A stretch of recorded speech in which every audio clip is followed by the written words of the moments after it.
What up, guys? Enjoying a little nature scenery today. And I managed to find a place that's really quiet. The irony is that, let me flip her around here.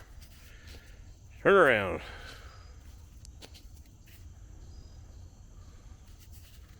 Look at that. I'm so technologically advanced.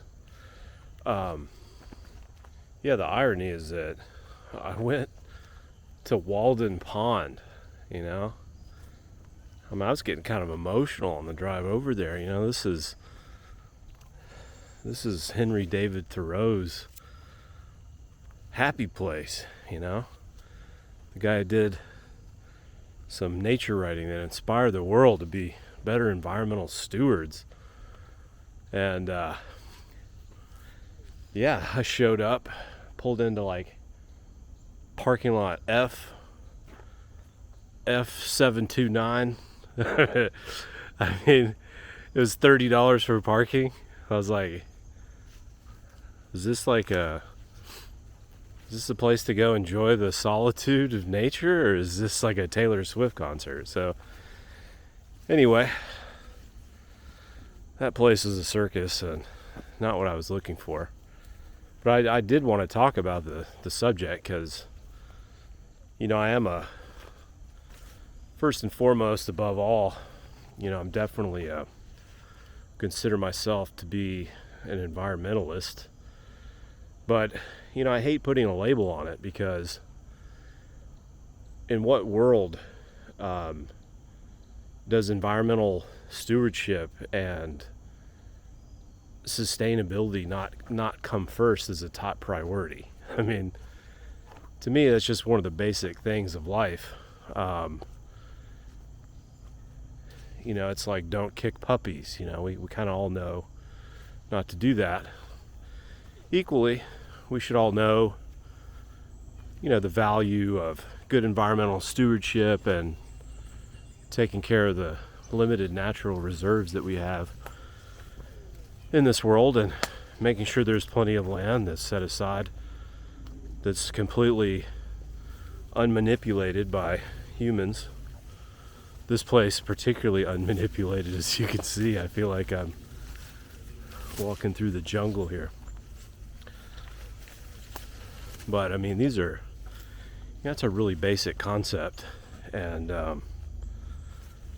it's weird to see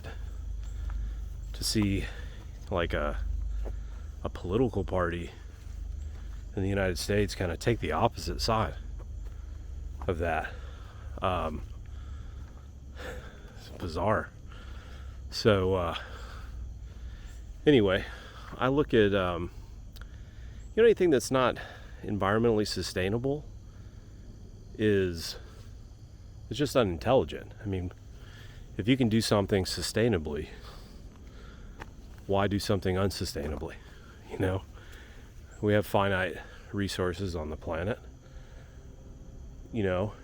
Sure, we may have a need or a want to use some resources at an unsustainable pace, not knowing yet how to do what we want to do in a way that's environmentally sustainable. But certainly the highest priority in all things should be finding environmental sustainability in how we do everything, and always be moving closer and closer to that goal. We're not, as a society, we're just not really doing a very good job of that. And people's priorities seem to be kind of backwards. It seems like the main narrative is basically that a little buggy down here, a little swampy. Seems like the main narrative is that what's good for the environment is bad for the economy. First of all, I don't think that's true. Secondly,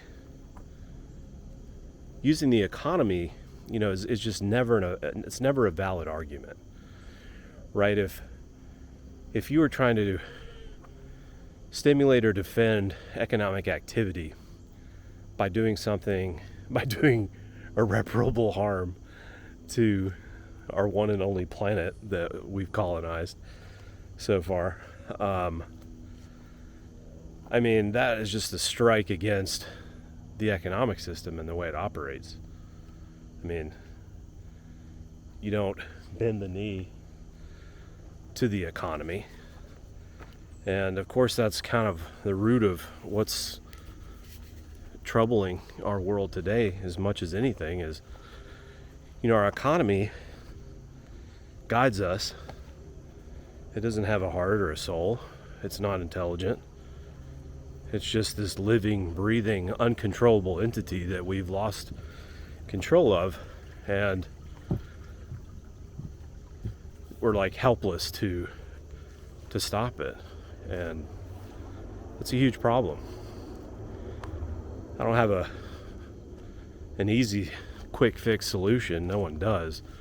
To how do we regain control over the economy so that we can always do what's right and beneficial to us as a species, beneficial to our planet as a home to our species and many others.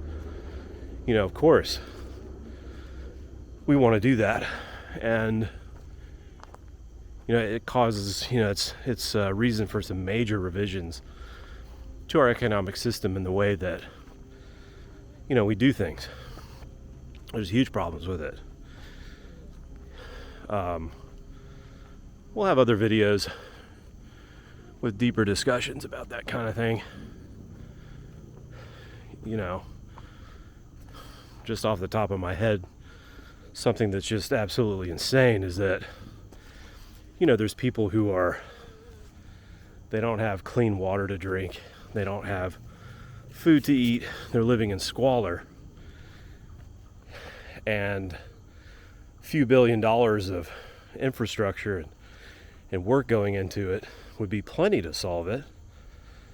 But we're building cruise ships, and we're building stadiums, and we're building theme parks because you can put money into those things and make a profit. You can't necessarily build infrastructure for a bunch of people with no money and expect some kind of positive return on your investment. Well, if we're always just going to be slave to making money and making a profit and not serving the needs of real living human beings, hundreds of millions of them that live in kind of nightmarish levels of poverty, what a foolish system. And to criticize the system, everyone immediately just tells you that you're a communist and says, hey asshole, look at Cuba, man. Talk to Venezuela about that. And that's a really, really defeatist attitude, to think that the only alternative to what we have now in the current world is something akin to what was attempted in Cuba or Venezuela or North Korea or something like that. So anyway, that's why it's important to have some kind of forum with people who are not brainwashed one way or the other. I don't want to bring up a topic for conversation and have people say, yeah, so what about Cuba? What about Cuba, motherfucker? That's not an intelligent conversation. And I'd love to ponder, brainstorm, communicate with other people who, think it's a fun activity to explore possibilities, better possibilities. Hey, what if we did this and this?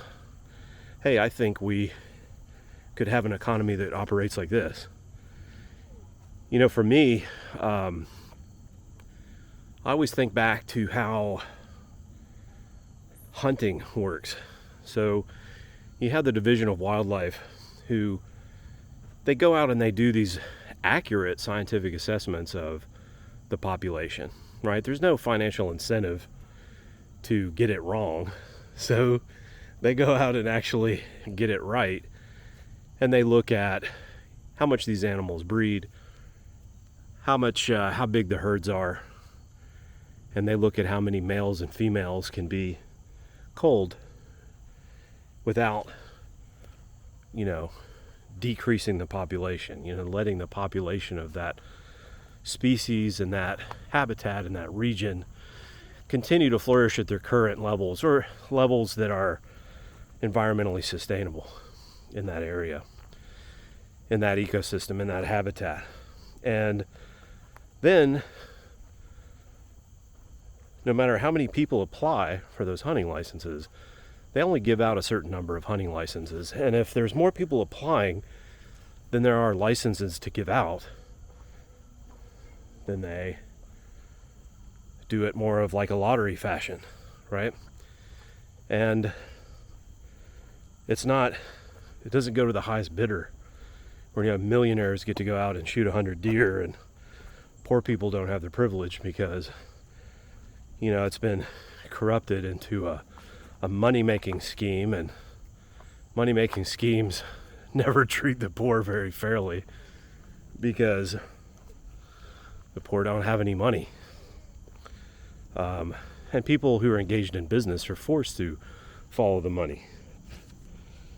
I don't, go around advertising my business to Zimbabwe.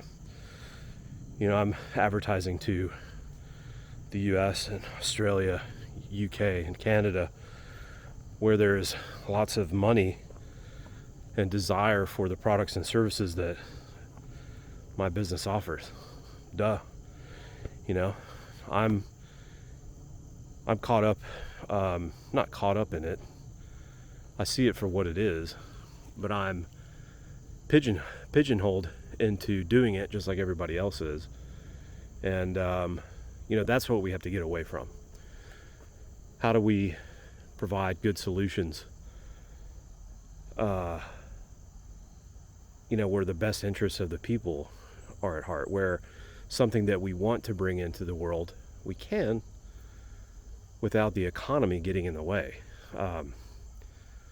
So anyway, we'll have other discussions about kind of that free market capitalism fairy tale that exists out there as well, which kind of states that if you just get out of the way, capitalism will work beautifully and create some kind of utopia where exactly what people want will come into the world, and we'll all live happily ever after, kumbaya, and there won't be these huge corporate structures and government collusion and cronyism and all those kinds of things.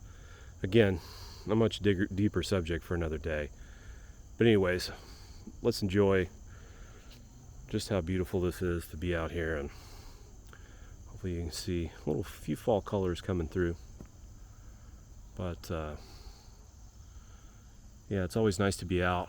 Thankful for places like this, and hope that we don't go and try to pave over every one of these places to accommodate more parking for Taylor Swift concerts. That we stop here, considering the planet is only our population's only projected to grow for about another 30 years. Hopefully we can screw up very little of the world that we have left before the population starts declining, and the pressure that we're placing on our natural resources and the amount of land that we have really starts to diminish. So that's it. Of course, there was a big loud noise from a car screwing up my Zen moment. This is terrible. Filming here, bro, and Lord knows I can't edit because that's against my religion. I'm an anti-editor. But that's it for today. Something to think about. What do you guys think? Is there a counter argument for doing things sustainably and being good environmental stewards? Is there legitimately a counter argument against that? Let me know in the comments.